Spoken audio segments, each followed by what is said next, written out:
Play that out. Play it more, please. Thank you. Play it more, See please. what I'm saying? Every time that happens, everyone goes, "Why aren't you playing that again?" That brings me to, I guess, our tour. Well, we kind of met in your place of work. Well, I was working part-time, yeah. I was Yeah. working at like a place here about 6 months in. Yeah. Restore Hyper Wellness, everybody. Yeah.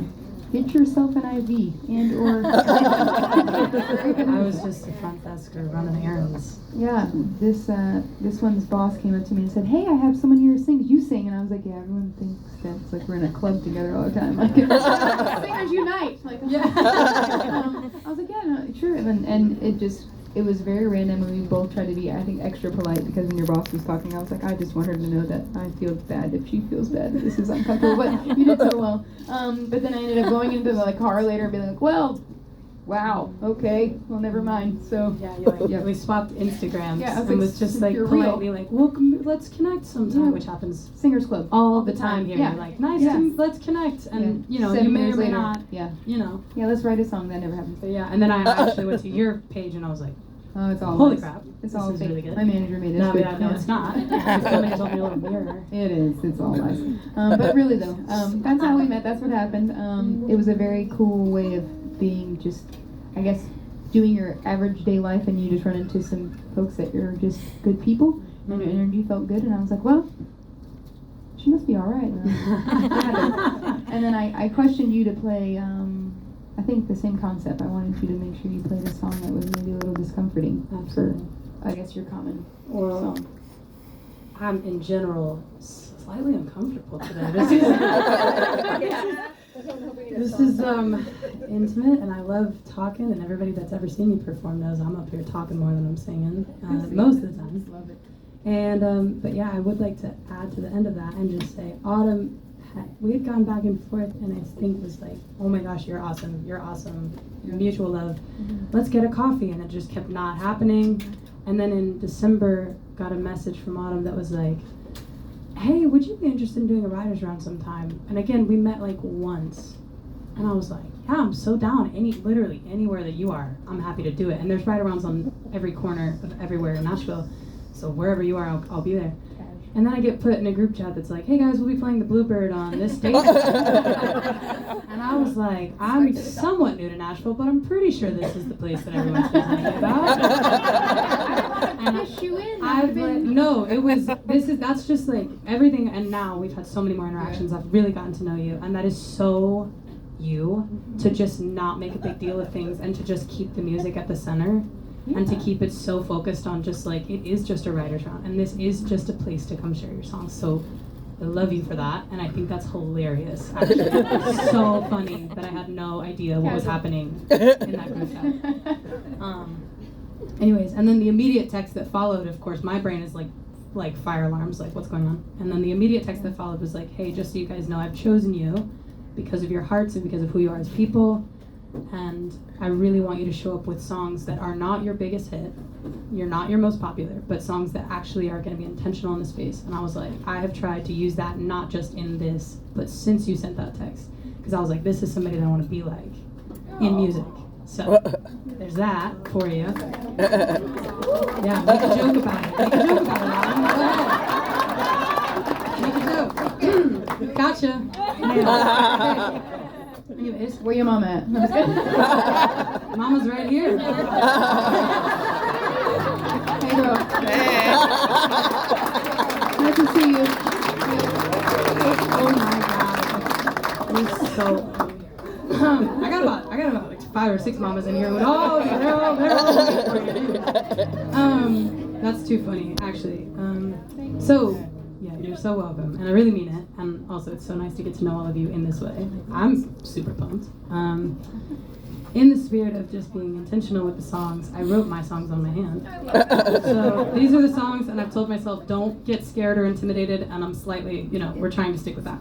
So we're just gonna do it, but this next one is one that I wrote back in February, and I will tell a little story about it, because it was like not a song that I expected to make it off the voice memos, you know? It was like more of that journal moment that was like, I'm gonna write this to make myself figure out what I'm feeling. And so back in February, I was having a really crazy few weeks, and I have asked for my brother's permission to kind of share the story, so I won't go into super depth, but basically I got a notification. I was like up singing on like a thing in Minnesota, and I get a call from my cousin. My brother was living in Nashville, and I get this call, and she sounds super panicked, and she's like, I don't know what to do. Your brother hasn't eaten or slept in 9 days, and I just don't know what's going on, and I need help, and I need, you know, the troops need to be called in. Like, we've tried to take care of him, and something's going on. So basically, ends up he was having a manic episode, and we discovered he was, you know, dealing with bipolar and had never been treated, and was just like a whole spiral. And if you've ever dealt with anything like that, or somebody dealing with mental illness, when they're in that space, it doesn't really matter what it is. They're kind of inaccessible to you even when you're next to them. And like what you say sometimes doesn't penetrate in any way. So this was after the fact. I went home. My lovely mom, you know, came out. We all took care of him, and just so everybody knows, he is actually being taken care of. He's doing much better. It's been months. He's in Houston. We're all feeling, you know, very optimistic. Yeah, thank you.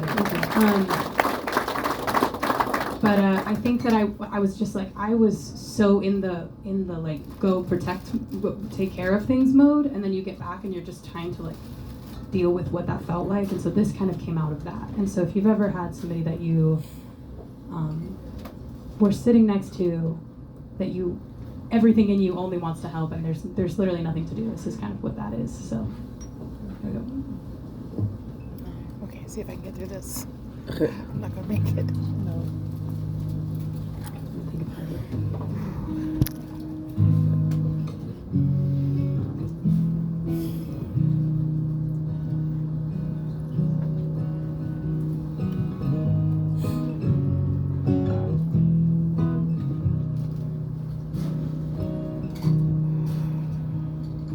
Close enough to see the whites of your eyes,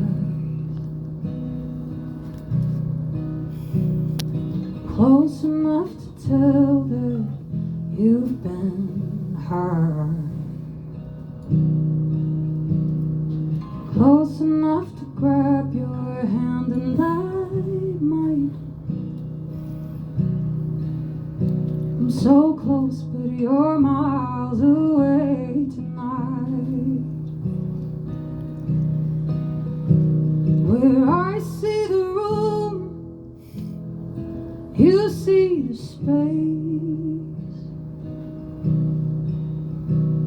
Where I see the conversation, you see the cage. I've seen you look at the moon with love on your face. Oh, what can I say to make you look at me that way?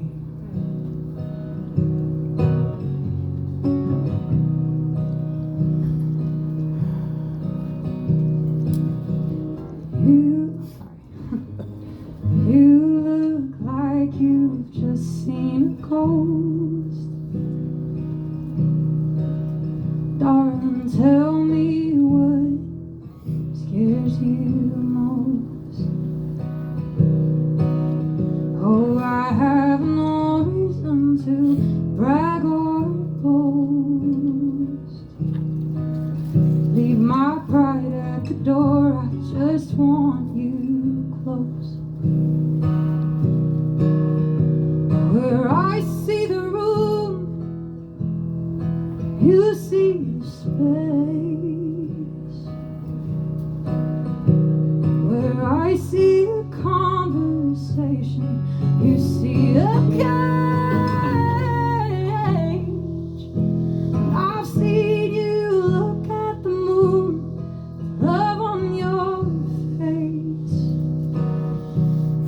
What could I say to make you look at me that way?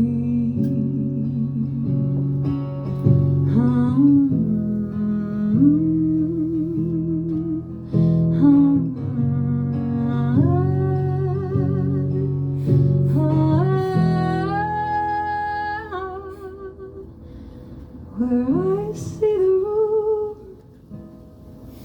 you see the space. Where I see the conversation, you see the cage. I've seen you look at the moon, love on your face. What can I say to make you look at me? Please look at me that way.